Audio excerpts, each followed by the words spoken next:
Good morning.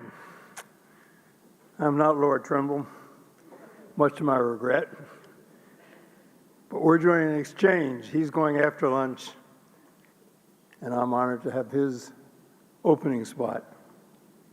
And thank you, Hillel. This would not occur were it not for Hillel and all the wonderful people that work for UN Watch and the other 25 organizations, NGOs, that together have brought us here this morning. Hillel was unusually restrained. Not once did he refer to the Human Rights Council as that do-nothing, good-for-nothing organization that he called them when he appeared before the Human Rights Commission, the predecessor of the Human Rights Council, some years ago. But we must ask ourselves, why is it that the Human Rights Council has done so little? And why is it that we come back here year after year in the name of human rights? This is the 8th Geneva Summit on Human Rights and Democracy. It is altogether fitting that we should be here. It's more than fitting. It's essential. Were we not here, the voices of these brave people would not be heard. We're here to proclaim that Mr. Haidar should be released from prison in Saudi Arabia, that the regime in North Korea cannot be permitted in the name of humanity to commit the atrocities that are committed every day, nor the atrocities that are committed against the people in Tibet by the Republic of China. The United Nations visited upon the citizens of Venezuela, two of the daughters of the imprisoned mayor of Caracas for a year, nor the outrageous actions taken against women in Iran. It's not enough that women be allowed to go into stadiums. Women must have all the rights of every other citizen of Iran, as must all the people of the Islamic Republic of Iran. And Eritrea, we have a representative from Eritrea here, a hero who speaks out in the name of human rights, a lawyer and a true believer in the rights of all of us as individuals.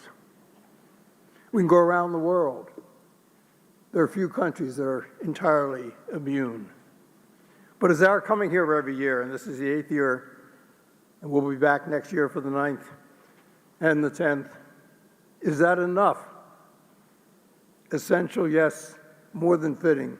But the question is it enough? And I would suggest to you the answer is no. All the words that we say here, all the proclamations, all the awards are not enough. We need you to do more, not simply lament that Mr. Haidar is in prison, received 50 lashes and sentenced to 1,000. But we must and we shall get him out of prison. It's not enough to condemn the regime in North Korea. We must and we shall live to see the day when Kwon Leung is indicted and brought before the Court of International Justice, the International Criminal Court, pardon me. And I hope that my country, the United States of America, should, as it must, become a member of the International Criminal Court. And we must and we shall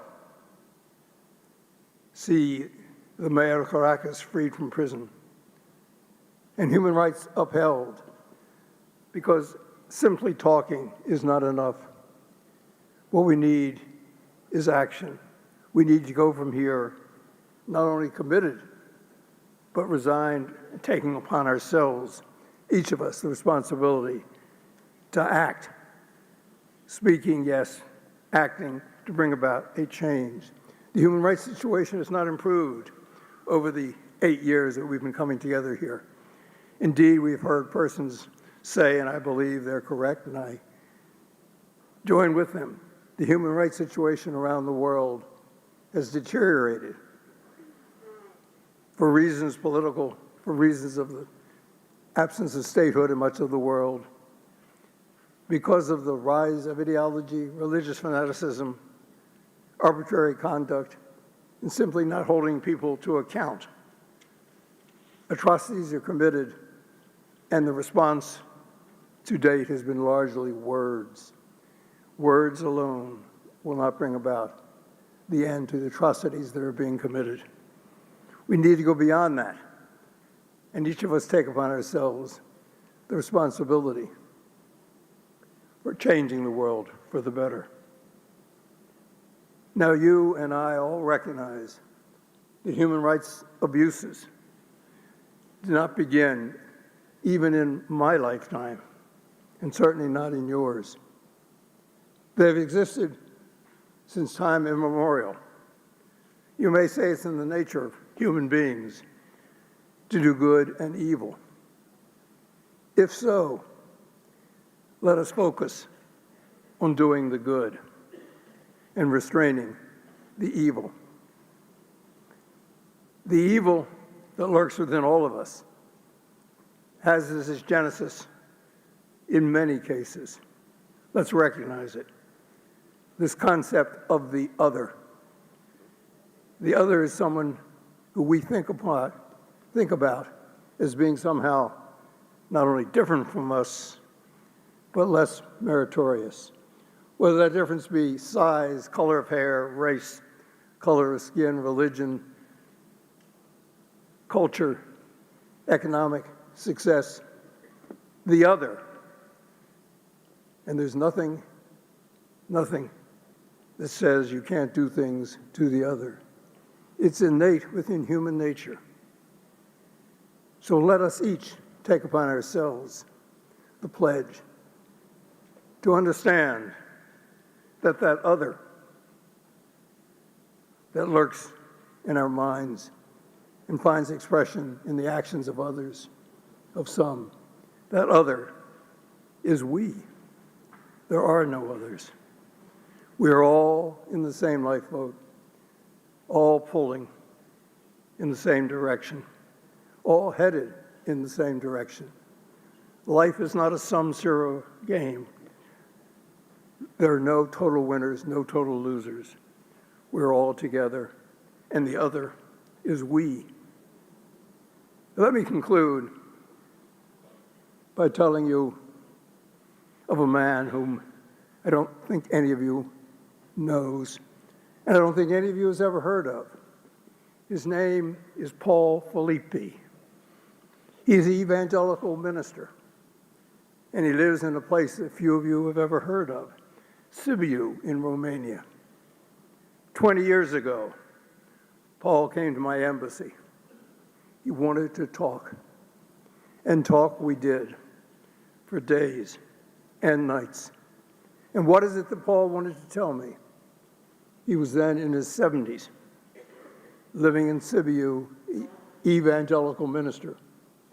What he wanted to tell me was that as a young man of 21, 22, he had joined the Waffen-SS, perhaps the cruelest of Nazi Germany's extermination forces. He had joined the Waffen-SS. He went to the Soviet Union. The mission of the Waffen-SS was to exterminate people, Jews, Roma, anyone different, the other. And that was his mission for 2 years in the Waffen-SS. He later withdrew when German forces were driven back to the west, to Hungary, where he surrendered to American forces. It was interned for 2 years. When he got out of internment, he went back to Berlin and was converted to the evangelical faith by an evangelical minister. He then taught for 30 years at Heidelberg, the most distinguished university in Germany. When the communists were overthrown in Eastern Europe, he returned to his native Sibiu, and there he served as a distinguished minister. And now he was coming to see me in Bucharest. Why was he coming? He was coming to ask for my forgiveness. And I would say, Paul, I cannot forgive you. You did nothing to me. You did nothing to my immediate family. I was not a victim. I cannot forgive you. And Paul would go away dejected, depressed, and come back again and ask for forgiveness over and over again. But Paul should have known. I think he did know, and as all of you are thinking, only Paul could forgive himself. If he could not come to grips with his own acts, there's nothing I could do or anyone else could do to forgive him. Now, none of you are going to join the Waffen-SS, and none of you are going to go to Srebrenica and murder Bosnians, and none of you will join the Hutu in the slaughter of Tutsis in Rwanda. None of you is likely to commit a human rights crime. So the question for you is not to be concerned about what you did and should not have. But the question for all of us is, what in our lives should we have done that we didn't? Thank you.